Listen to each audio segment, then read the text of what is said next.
బడే బాయ్ అంటాడు. మరి ఆ బడే బాయ్ ఏమిచ్చిండో చోటే బాయ్కి చెవులో ఏం చెప్పిండో మనకు తెలియదు. కానీ నాకైతే ఒకటి స్పష్టంగా కనబడతా ఉన్నది, రేవంత్ రెడ్డి భవిష్యత్తు, రాష్ట్రంలో కాంగ్రెస్ భవిష్యత్తు నాకైతే నిన్న మీటింగ్తోని మంచిగా అర్థమైంది.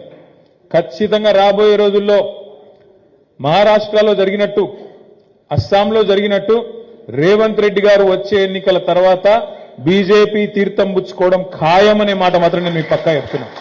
మరొక ఏక్నాథ్ షిండే, మరొక హిమంత బిశ్వాస్ శర్మ ఇక్కడనే ఉడతాడు, కాంగ్రెస్ పార్టీని బొందబెడతాడు. నేను ఉత్తగా ఆషమాషికి ఎత్తలేని మాట. నిన్న రేవంత్ రెడ్డి ఇంకొక మాట అన్నాడు, మీరు వినండి జాగ్రత్తగా. ఏమన్నాడు? బడే బాయ్ ఇట్లనే ఉండాలి, మీ ఆశీర్వాదం మా మీద. ఎన్నికలు 2 నెలలు